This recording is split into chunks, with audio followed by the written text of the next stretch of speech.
Hi everyone, welcome to today's edition of our beginner lab in GCP. I am Mustafa. Today I'm excited to talk about Kubernetes Engine. Users expect their application to be available 24/7, and developers also want to be able to deploy new version of their apps every day, and that's where Kubernetes come in. Before I go further into this lab, I'm just going to do a brief explanation of what container means and what Kubernetes means, because you cannot remove container from Kubernetes. Containers helps to easily and conveniently deploy application in different environments. It allows application to be broken into smaller independent pieces that can be deployed or managed dynamically. Containers also allow separation of apps from infrastructure, which in turn allow developers to focus on their application, while IT operation team can focus on deployment and management. Because containers are lightweight, individual services can be called when needed, and they can also be available immediately. That's about container. Let's talk about Kubernetes. Kubernetes is a production-ready open source platform that provides a container-centric management environment. Applications are no longer separate from their libraries and their kernel. With Kubernetes, each application has a library associated with it, resting above a kernel.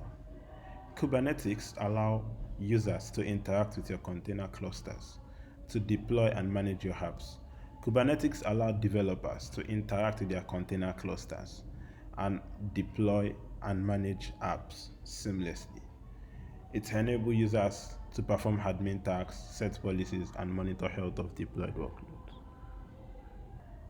Google Kubernetes Engine allows developers to interact with their containers and deploy and manage apps.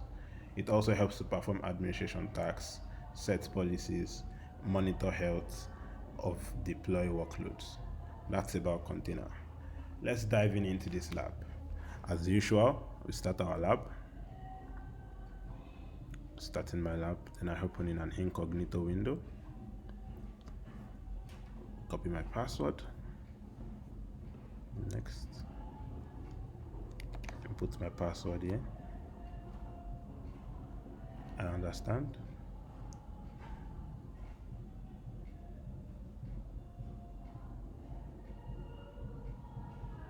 It's loaded. Kubernetes on Google Cloud helps for load balancing, node pool, automatic scaling, automatic upgrades, node auto repair, logging and monitoring. Let's dive in. Set up our requirements. We'll do that. So you copy this code. Agree to this. Agree to this. Agree and continue. So I'll open my Cloud Shell.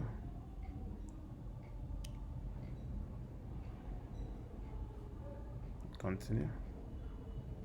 It's provisioning my Cloud Shell machine. After that, it would connect to our Cloud Shell instance.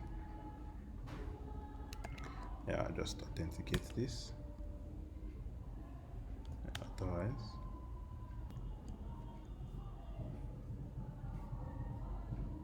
Then config list project.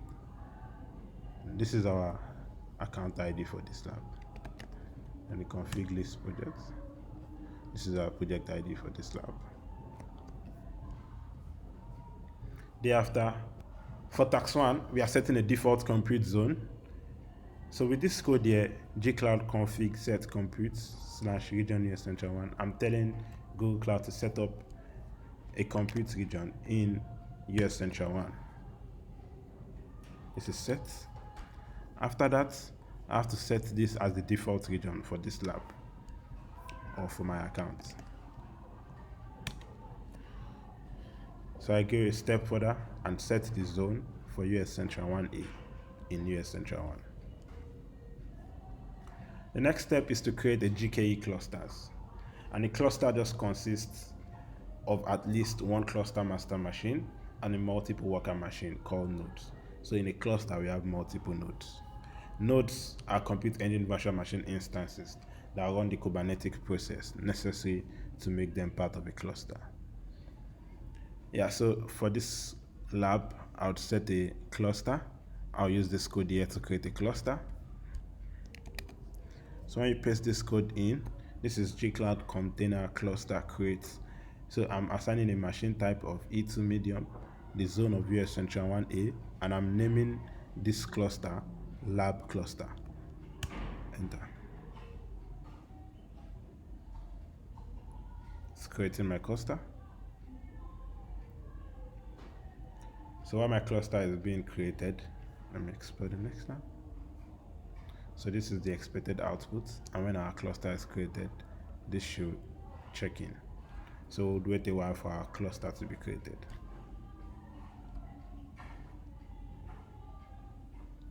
It may take a while for your cluster to get created. I'll fast forward this and see you at the end.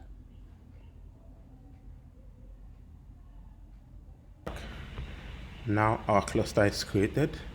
If you want to check the progress of your cluster, you can just search for Kubernetes Engine. Then you see your cluster, so you know the status of it during that time. So it may take a couple of minutes for your cluster to get created, configured, and deployed. Let's confirm if we've done this. Yeah, we've created a GKE cluster. The next thing is to get authentication credentials for our cluster name. Then this is the code to get the credential for a cluster. Just gonna paste this here. So you can see fetching cluster endpoints and Kubernetes configure generated for lab cluster. So after that, we deploy an application to the cluster. To deploy our application, we use this code. We use the Qwik create deployments. We are deploying a hello server app from this particular image. Paste it here. So this is the hello server app, and this is the path to the server. And when you run this, the hello server app is created and deployed in our app. So after that, let's check the progress.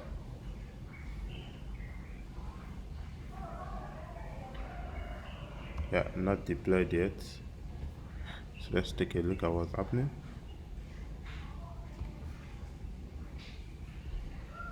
I'm just going to try the code again.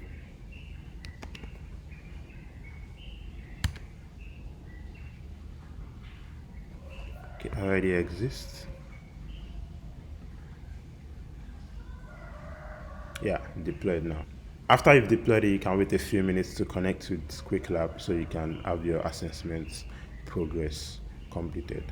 Then you create a Kubernetes service with this code with port 8080. And that means we've exposed our server app, which is the hello server app. We exposed it. Then the next thing we want to do is we want to inspect the hello server app. So we use the Kubernetes get service. Here we are. This is our hello server, the load balancer, the cluster IP, the external IP, and the ports. So the next thing is we have to get the external IP of the hello server. So you may wait a while and rerun this code for the external IP to get generated, because currently our external IP is on pending. You can run it again. Yeah, we have our external IP now. So the next thing is to connect to the external IP with this, your HTTP.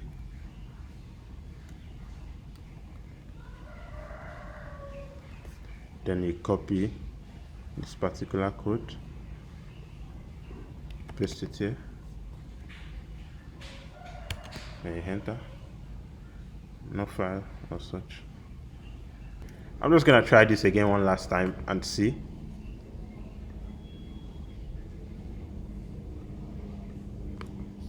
And I paste this here, and I change this to my external IP.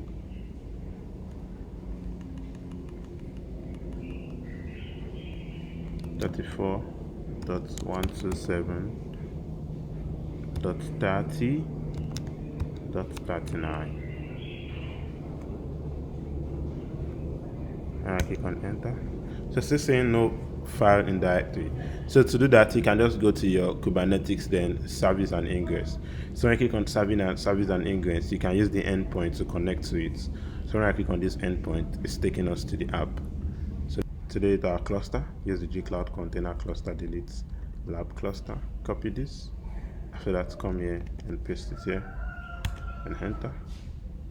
Yes, confirm the delete. Says deleting our cluster. You can also check the progress by going to cluster. So when you go to cluster, you can see this cluster has been deleted.